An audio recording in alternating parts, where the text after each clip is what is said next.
Alors Jolène Verreyck, je suis avocat, conseiller spécial au cabinet du président Georges-Louis Boucher. Je suis également assistant en droit européen à la KU Leuven et coordinateur de la task force Brexit au niveau du gouvernement de la Fédération Wallonie-Bruxelles. Je m'appelle Charles Gardier, je suis député wallon et député en Fédération Wallonie-Bruxelles. J'ai été président de la commission culture et je suis toujours évidemment membre effectif dans cette commission. Et je programme aussi depuis plus de 27 ans les francopholies de Spa. Je suis un passionné de culture. Corentin de Sales, je suis directeur scientifique du centre Jean Goll, qui est le centre d'études ici au mouvement réformateur. Je gère entre autres aussi la compétence culture pour la présidence ici au MR. Et enfin, je suis enseignant dans le supérieur et dans l'universitaire. Je pense que la culture a toujours été un combat très important pour le mouvement réformateur. Ça, c'est le premier pan.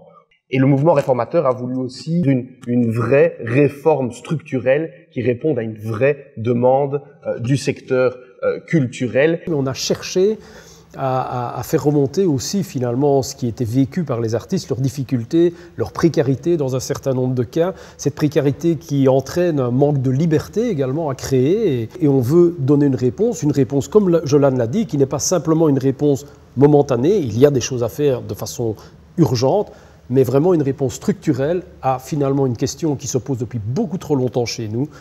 Comment est-ce qu'on peut sortir effectivement les artistes, les jeunes artistes particulièrement, de toute une précarité par rapport à un statut? On s'est dit qu'il fallait vraiment qu'on reparte d'une page blanche, puisque là, il y avait évidemment une insatisfaction assez grande, mais il y a évidemment toute une série de dimensions qui sont propres à ce statut, mais qu'on va décliner directement en fait. Il y a cette notion de montant identique pour chacun.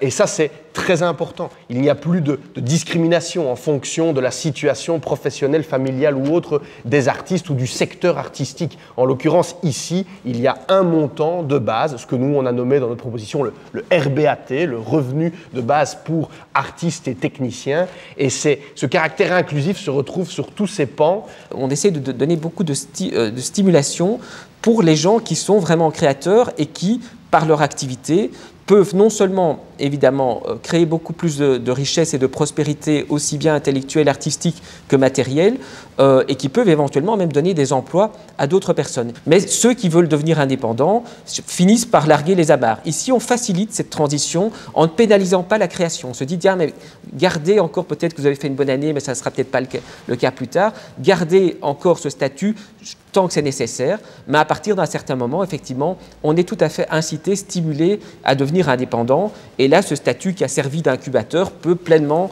permettre l'émergence à la fois de gens qui deviennent indépendants, mais qui aussi emploient toute une série d'autres personnes qui les accompagnent dans leur destin artistique. Et on s'est battu pour que ce soit inclus dans cet accord de gouvernement et ça y est. Ça, c'était la première étape. Et l'EMR avait décidé que parmi les choses essentielles qui seraient négociées dans le cadre de cet accord fédéral, il y aurait le statut des artistes. Ça, c'est extrêmement important. La deuxième étape qui s'ouvre maintenant, ça va se passer au niveau du gouvernement, du Parlement au niveau fédéral. Et là, on sera très attentif à ce que notre proposition de statut soit très rapidement adoptée et fasse l'objet, constitue le cœur du futur statut que tous les artistes attendent avec impatience. Et la culture, c'est vraiment l'occasion de vivre des émotions et de partager des émotions à travers des œuvres artistiques. C'est essentiel et tous les styles de culture sont importants à nos yeux.